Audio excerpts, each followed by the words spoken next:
Excelentíssima senhora, doutora Rafaela Consalter, digníssima defensora pública, presidente da comissão do 5º concurso para ingresso na carreira da Defensoria Pública do Estado do Rio Grande do Sul. Excelentíssima senhora doutora Maria de Fátima Záquia Paludo, digníssima advogada, ex-defensora pública geral do Rio Grande do Sul, examinadora deste concurso. Excelentíssimo senhor doutor Rafael Rodrigues da Silva Pinheiro Machado, digníssimo defensor público, examinador e membro da comissão deste concurso. Excelentíssimo senhor doutor Domingos Barroso da Costa, digníssimo defensor público, examinador de Direito Penal e Direito Processual Penal do 5º concurso para ingresso na carreira do Estado do Rio Grande do Sul. Excelentíssimo senhor doutor Henrique Marder da Rosa, defensor público e examinador de Direito Penal e de Direito Processual Penal do 5º concurso de ingresso à carreira de defensor público do Estado do Rio Grande do Sul. 1 ano, excelências.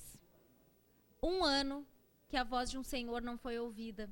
A população no estado de pobreza é autora e vítima de um direito penal desenhado para puni-la. Com absoluta razão, Martin Luther King, na famosa Carta da Cadeia de Birmingham, escreveu que a injustiça num lugar qualquer é uma ameaça à justiça em todo lugar.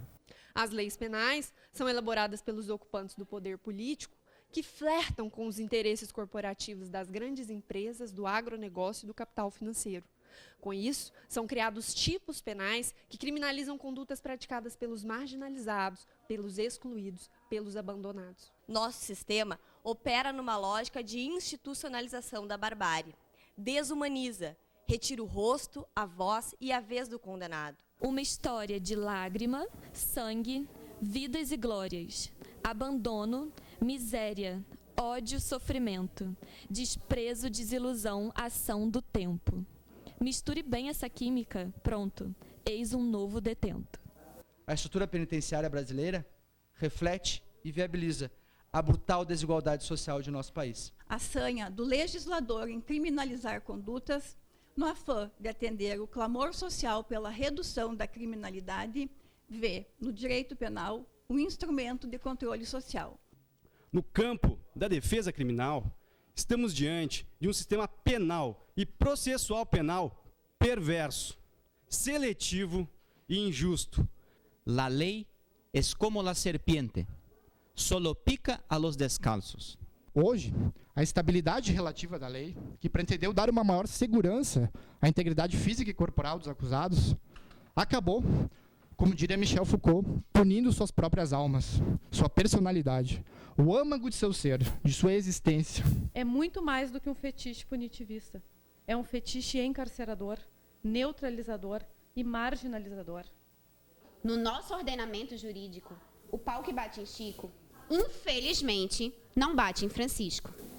Quantos são os Chicos que amargam as dores da prisão, enquanto os Franciscos repousam encastelados? O que ocorre atualmente é uma verdadeira panpenalização ou uma banalização desse ramo do direito diante da crença do legislador de que a criação de novos tipos penais e que o aumento das penas serão a solução dos problemas que atingem a sociedade brasileira.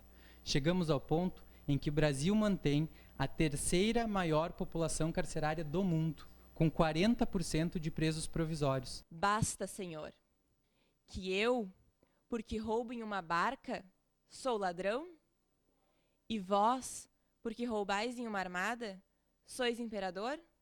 Basta de retrocesso, basta de um direito penal demagógico, populista, que oferece respostas simplórias e efêmeras que não trazem a solução para os conflitos sociais. Diversos projetos legislativos em curso em nosso país reforçam a equivocada ideia de que o mero recrudescimento penal, como num passe de mágica, irá solucionar todos os problemas de nossa sociedade. Se é certo que a Carta Maior conferiu ao povo brasileiro inúmeros direitos e garantias fundamentais, dentre os quais o direito à igualdade, certo também é que tais direitos existem, para a maioria, apenas no texto constitucional, corporificando a mera folha de papel há muito denunciada pelo sociólogo Ferdinand Lassalle. Porque eu tenho certeza de que todos nós cometemos erros, mas apenas alguns são julgados apenas pelos erros que cometeram.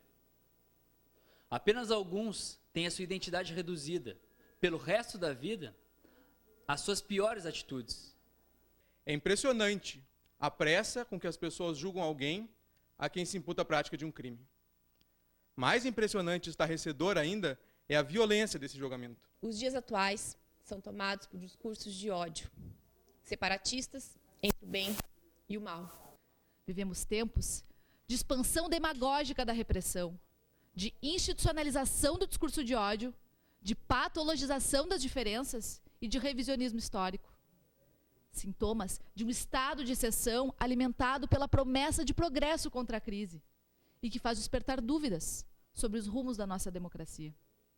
Ainda mais em tempos de cólera punitivista, em que agentes do Estado e alguns integrantes da sociedade buscam insaciavelmente a punição a qualquer custo. E, nessa equação, os mais atingidos são, sem dúvidas, as pessoas menos favorecidas. São tempos difíceis os que vivenciamos. Quando penas são executadas provisoriamente, ignorando-se o estado de inocência, quando a solução para problemas sociais passa a ser a criminalização de condutas, quando o sistema carcerário caracteriza verdadeiro estado de coisas inconstitucional, quando a audiência de custódia é tratada por magistrados como mera faculdade, devemos resistir. A tarefa não será fácil, já que os tempos que se anunciam, por mais otimista que se deseje ser, demonstram que a resistência será árdua e necessitará de luta, persistência e principalmente convicção. Convicção no ideal de que a dignidade é para todos, não apenas para os ricos e instruídos, mas também para os pobres e humildes, e ainda para os culpados, por mais culpados que sejam.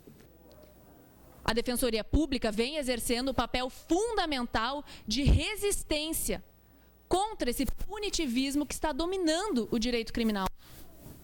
Coragem não me faltará, excelências, pois quem perde a coragem, disse Miguel de Cervantes no imortal Dom Quixote, perde tudo.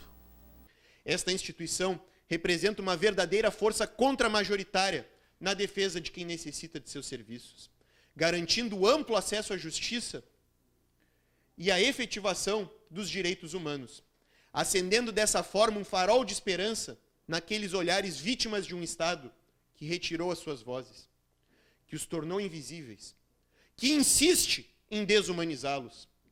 E é para que palavras escritas não se tornem promessas vazias que a Defensoria Pública busca tornar real a igualdade teórica da lei.